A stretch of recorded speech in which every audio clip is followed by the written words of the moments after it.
Madame, Monsieur, bonsoir. Merci de nous rejoindre. Voici les titres de notre journal. Quel recours en cas de malfaçon consécutive à des travaux à 2 mois de l'entrée en vigueur du nouveau référentiel de construction? Gros plan ce soir sur le combat d'un propriétaire dans la commune de Dimbéa. 3 prévenus comparaissaient en correctionnel ce matin pour vol aggravé et fait de violence au relais de Point-Gamme dans le Nord pour permettre à leurs avocats de préparer leur défense. Le procès a été renvoyé au 16 juin. Le contrôle des mineurs entre 22h et 5h du matin, les avis divergent sur le train de mesures adopté par la province sud pour lutter contre l'alcoolisme et la délinquance des mineurs.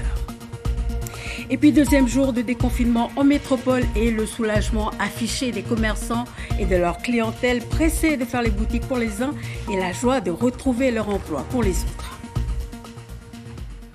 C'est en juillet que le nouveau référentiel de construction entrera en vigueur. En attendant, les malfaçons constatées dans le bâtiment font toujours le malheur de nombreux propriétaires. Un exemple, dans la commune de Dimbéa où des travaux de terrassement défectueux menacent une habitation. Après 2 ans de procédure, le dossier n'a pas avancé. Regardez ce reportage, il est signé Bernard Lassos et Claude Lindor. Un bon millier de feuillets de constats d'huissiers, de courriers d'avocats ou de rapports d'experts judiciaires. 2 ans de procédure pour une conclusion qui sonne comme une évidence. Le rapport d'expertise qui conclut que les enrochements ne sont pas faits pour faire des murs de soutènement, que ça reste un parement à une pente douce pour éviter l'érosion, mais en aucun cas pour monter des murs verticaux comme ça. Résultat, une maison construite en 2016 et qui déjà se fissure de partout. Cloisons ou murs porteurs, chaque semaine apporte son lot de mauvaises surprises, en cause les fondations.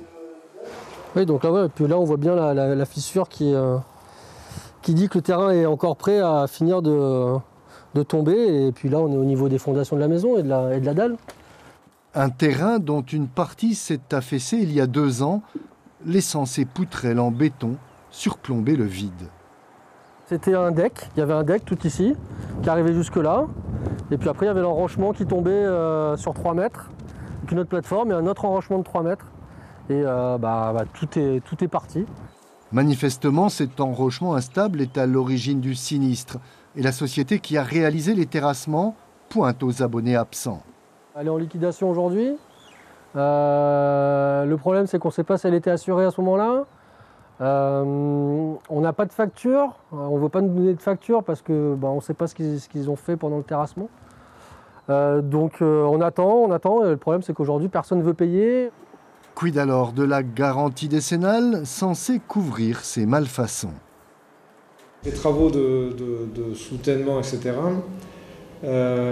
s'ils sont faits simultanément à la construction et s'ils concourent à la réalisation de la construction, ils peuvent être couverts par la garantie décennale. Mais ce n'est pas systématique en fait. C'est pour éviter ce type d'imbroglio juridique que le référentiel de la construction entrera en vigueur en juillet. Professionnaliser les métiers du bâtiment et protéger davantage les propriétaires. Il y a eu des cas sur lesquels il y a eu des chaînes de défaillance qui ont été observées et on s'est rendu compte que la réponse réglementaire et législative n'était pas à la hauteur des défaillances qui étaient apportées. Le maître d'ouvrage, demain, lorsqu'il va vouloir aller vers une construction, vers la construction pour son foyer, il va pouvoir souscrire un contrat d'assurance de dommages auprès d'un assureur qui n'aura comme seul objectif que de couvrir les risques de sa construction. En attendant que la justice se prononce, Nicolas a pu évaluer à une quinzaine de millions les travaux nécessaires pour sauver sa maison. Mais aujourd'hui, aucune solution ne s'offre à lui. C'est ça aussi le truc, c'est qu'aujourd'hui la maison elle vaut 0, quoi. C'est invendable. Et aujourd'hui je paye quand même un crédit tous les mois pour un truc qui vaut rien du tout. Heureusement on a encore la vue, quoi. Voilà, tout ce qui reste. Nouvelle réglementation pour le prix des gels hydroalcooliques. Lors de sa séance du ce 12 mai, le gouvernement a modifié son arrêté sur la réglementation des gels et solutions hydroalcooliques et désinfectants. Sachez que le prix avait été plafonné à 2200 francs CFP le litre. Le 2 mai dernier, le relais de Point-Gamme était visité et cambriolé par 3 individus venus par la mer. Aujourd'hui, ils comparaissaient en correctionnel pour vol aggravé, destruction de biens et menaces de mort réitérées. Le préjudice estimé s'élève à près d'1 million de francs pacifiques. Le tribunal a renvoyé le procès au 16 juin prochain. Les détails avec Natacha Cognard et Brigitte Wahab. C'est sous bonne escorte que sont arrivés à l'audience les 3 prévenus. Des jeunes hommes âgés de 20 à 33 ans, originaires de Beaudepasse et Bélep. Défavorablement connus par la justice pour des faits similaires, ils sont aujourd'hui poursuivis pour avoir soustrait des bouteilles d'alcool avec violence, dégradé des biens et volé du matériel de plongée durant la nuit du 2 mai au relais de Point-Gamme. L'un d'entre eux doit répondre d'une 4e infraction, celle de menace de mort à l'encontre de clients qui séjournaient dans les lieux. Pendant des années, le relais, on n'avait aucun problème. Il n'y avait rien qui fermait à clé. Les gens venaient pendant 10 ans, il n'y a pas eu un seul vol, tout ça. Et puis, il y a quelques jeunes comme ça qui ont commencé de voler un petit peu, et grappiller un petit peu. Et puis bon, ça dégénère, quoi. Aujourd'hui, lors de l'audience en correctionnel, l'avocate de la défense a très rapidement demandé le renvoi de l'affaire pour préparer au mieux le dossier de ses clients. Les 3 prévenus ont été interpellés par les forces de l'ordre grâce à l'intervention des coutumiers de la région de Poum. C'est pas la première fois que le relais de Point-Gamme se fait attaquer, agresser, et c'est quelque chose effectivement qui commence à peser sur toute la commune. Et les coutumiers effectivement entendent maintenant faire respecter les règles, et les jeunes gens qui se sont poursuivis maintenant savent que les coutumiers feront le nécessaire si les faits devaient se réitérer. Le procès est renvoyé au 16 juin prochain. Le tribunal a décidé de maintenir les prévenus en détention. Ils encourent jusqu'à 7 ans de prison. Et on a appris cet après-midi le décès d'une 4e personne qui était gravement blessée lors de l'accident de la circulation survenu samedi soir à hauteur de Saint-Louis. Il s'agit d'un jeune âgé de 17 ans et demi et il était passager arrière de l'un des 3 véhicules qui étaient entrés en collision cette nuit-là. Donc le nouveau bilan est de 4 morts et de 9 blessés dans un état grave. Le procureur de la République est l'invité de ce journal. Yves Dupas, bonsoir. Bonsoir, Madame Moyen. 4 décès dans cet accident de la circulation, 9 blessés graves. L'enquête a été confiée à la gendarmerie. Est-ce qu'on en sait un peu plus sur les circonstances de ce drame ? Alors, il s'agit d'une triple collision de véhicules causant de nombreux blessés. Nous avons 9 blessés, 4 morts avec ce 4e décès qui a été annoncé aujourd'hui. C'est une enquête qui ne fait que commencer, bien sûr, avec des auditions qui ne peuvent pas intervenir nécessairement pour l'ensemble des victimes qui restent hospitalisées. Mais bien évidemment, nous sommes déterminés à expliquer et à relater l'ensemble des circonstances de cet accident de la circulation routière avec une hypothèse que nous retenons, c'est celle d'une faute de conduite avec une vitesse inadaptée de l'un des véhicules avec, le cas échéant, un contexte d'alcoolisation au regard des expertises toxicologiques qui sont en cours, mais nous n'avons pas les résultats à ce jour. Alors vous avez pris vos fonctions en mars. Lors de votre installation, vous avez indiqué votre volonté, je cite, de conduire une action publique orientée sur le traitement judiciaire adapté dans la lutte contre les violences faites aux personnes. Mais lorsque des faits se répètent, comme par exemple dans ce gîte du Nord, le relais de Point-Gamme, le traitement judiciaire adapté, selon vous, doit se traduire comment ? Le traitement judiciaire adapté vis-à-vis de faits de vol avec violence, parfois commis en état de récidive légale, c'est d'abord pouvoir mener une enquête avec diligence, avec l'appui des services d'enquête, et de pouvoir apporter une réponse pénale la plus appropriée, c'est-à-dire notamment dans le cadre de déferrement des personnes qui sont mises en cause dans ce type de faits qui atteignent la sécurité des Calédoniens dans leur quotidien. Yves Dupas, nous allons parler maintenant de la lutte contre la délinquance des mineurs. Lutter contre la délinquance des mineurs, arrêtons-nous sur cette mesure prise par la province sud, à savoir les mineurs non accompagnés entre 22h et 5h du matin seront signalés au parquet par les forces de l'ordre. Une enquête sera ensuite diligentée en lien avec les services sociaux. Et s'il y a manquement aux obligations parentales, le versement des allocations peut être suspendu. Le reportage de Dave Jonasson et Franck Vergès. C'est une mesure forte de l'Assemblée de la Provence Sud en partenariat avec le procureur de la République. Le contrôle et le signalement systématique des mineurs non accompagnés entre 22h et 5h du matin. Objectif affiché, responsabiliser davantage les parents dans la lutte contre l'alcoolisme et la délinquance des mineurs. Réaction de certains lycéens. Ça évite qu'il y ait des conneries pour salir la ville. C'est pour que ça permet aussi aux parents de prendre conscience que voilà, faut s'occuper des enfants. Je pense qu'il y a beaucoup de délinquance depuis un moment. Puis je pense que ça fait beaucoup de travail pour les policiers. C'est bon de rester chez soi. Puis comme ça, les petits frappes, les petites sœurs, ils regardent bien comment. Puis il ne faut pas les entraîner aussi dans des choses, dans des problèmes.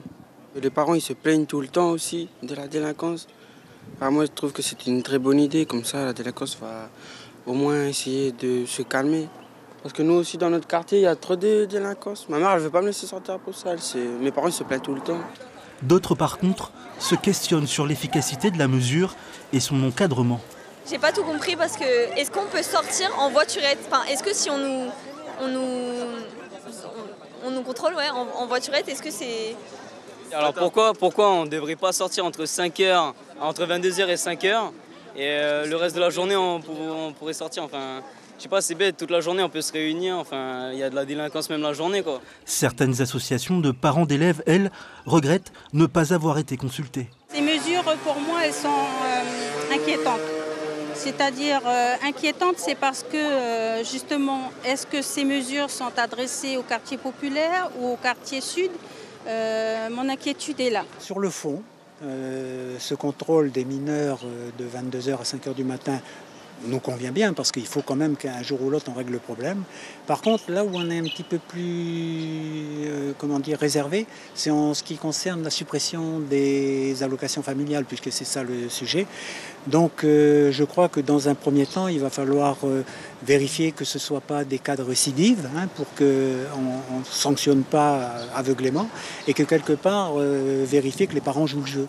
Selon les derniers chiffres, 40% des cambriolages sont commis par des personnes mineures dans le Grand Nouméa. Alors, restreindre la liberté d'aller et venir des mineurs sur la voie publique entre 22h et 5h du matin, au fond, Yves Dupas, cette mesure vise qui essentiellement?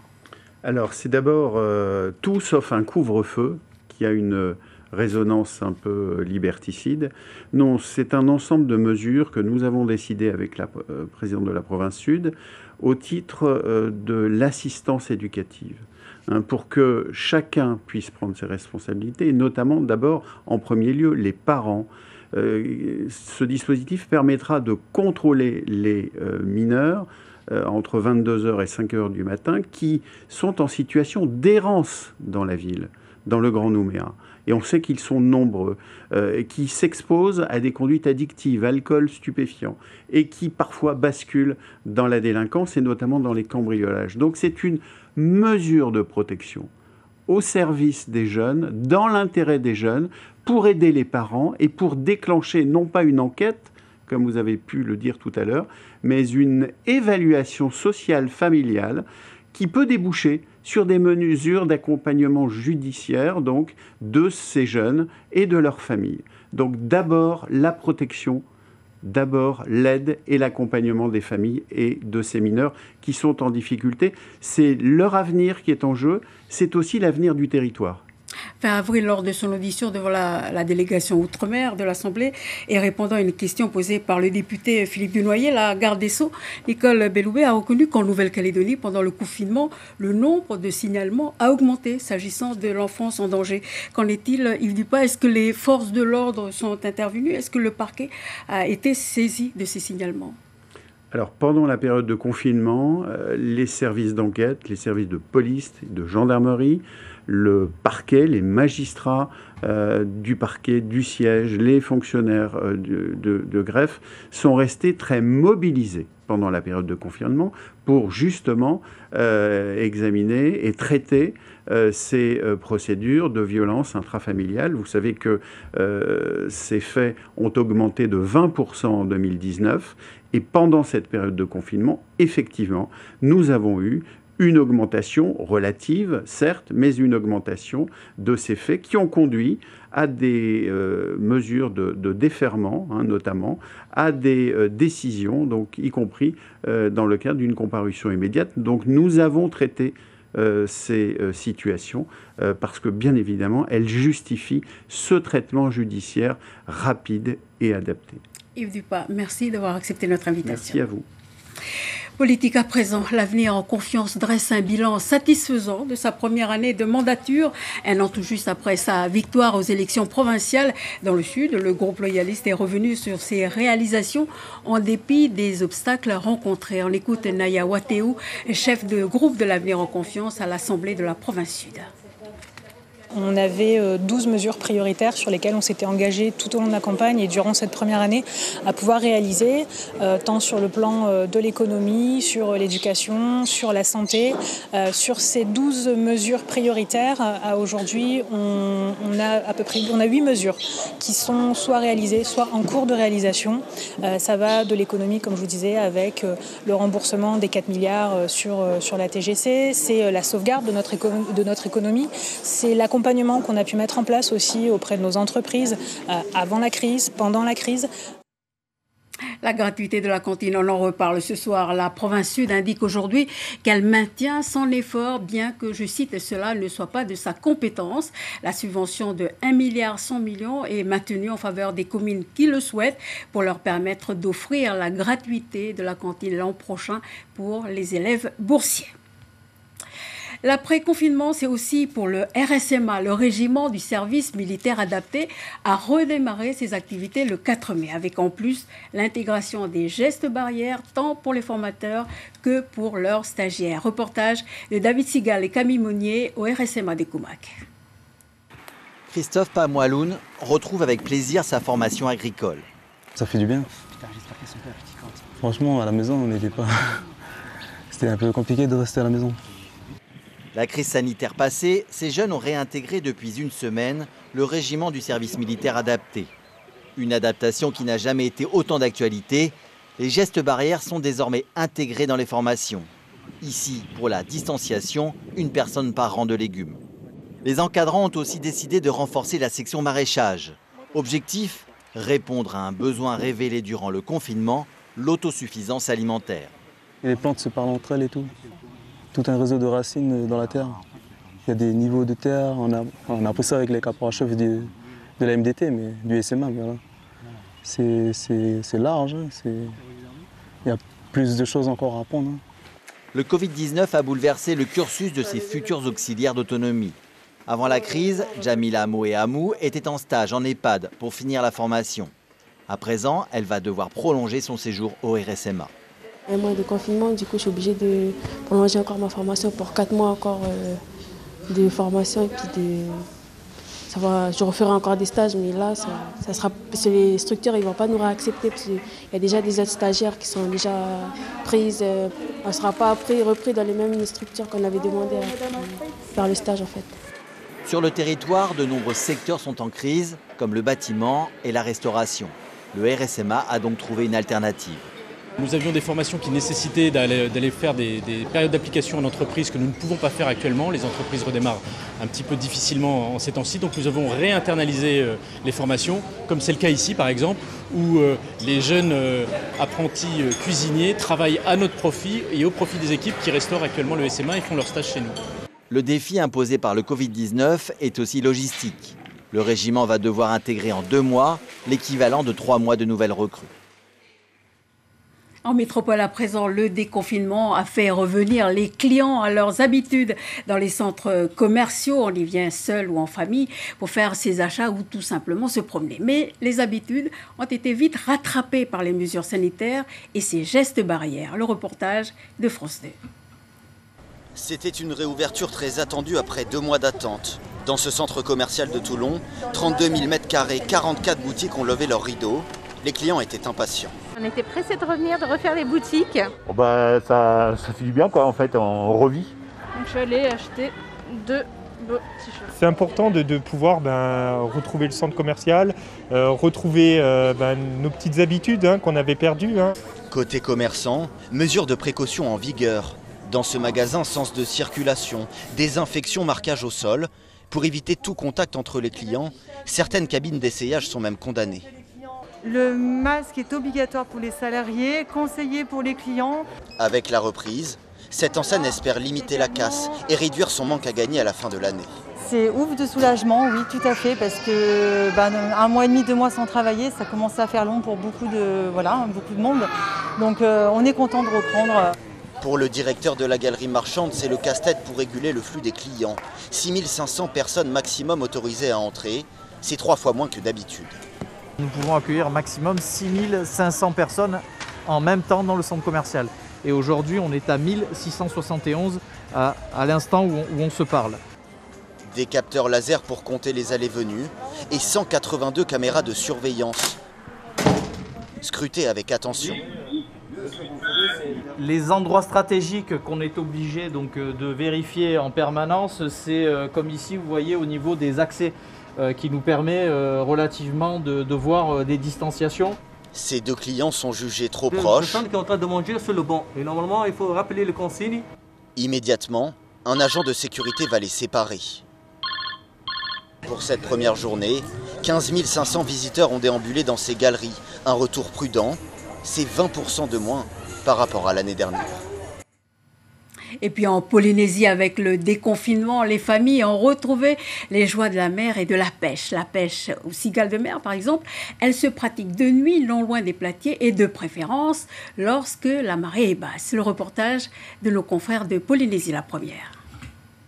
Il est 23h lorsque Tahuka et toute sa famille se rendent sur le récif de Takapoto. Les pêcheurs se préparent pour aller chercher la langouste. Cette pêche demande de l'expérience, de la force et de la résistance. De leur côté, les enfants décident eux aussi de partir à la recherche de crabes de mer. Après 6 heures de pêche, les plongeurs sont enfin de retour. C'est au tour des femmes de prendre le relais. Il est 5h du matin, alors nous revenons de la pêche à la langouste. Maintenant, on vient récolter le poisson que le filet a bien voulu récolter. Apparemment, la pêche n'est pas très fructueuse. Une vie simple pour les habitants de Takapoto. Ici, ils prennent ce que la mer et la terre leur offrent. Je lave la vaisselle à la mer. C'est plus écologique, économique. Et c'est comme ça la vie à Naké. Faut savoir vivre simplement. Parmi les richesses de l'océan, il y a ces cigales de mer qui sont nettoyées puis passées au four, un mets succulent pour le petit déjeuner. Je les fais sauter avec de l'huile, beaucoup d'ail, un peu de beurre. Et voilà, là ils sont en train de frire, on est en train de les frire tout doucement. On va les retourner pour voir si elles sont cuites. À point.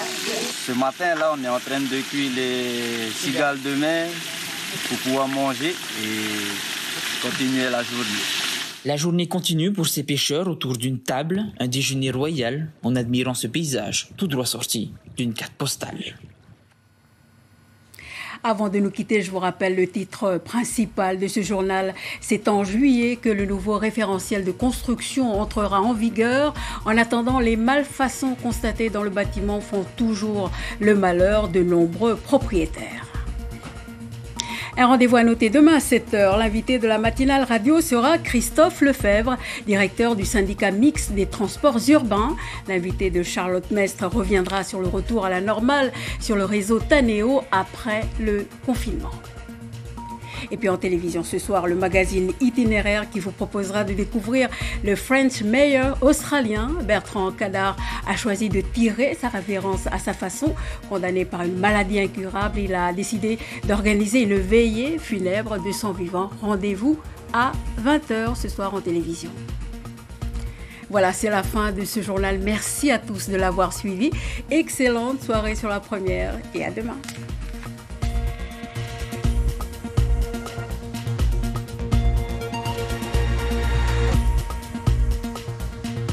L'info continue sur lapremière.nc.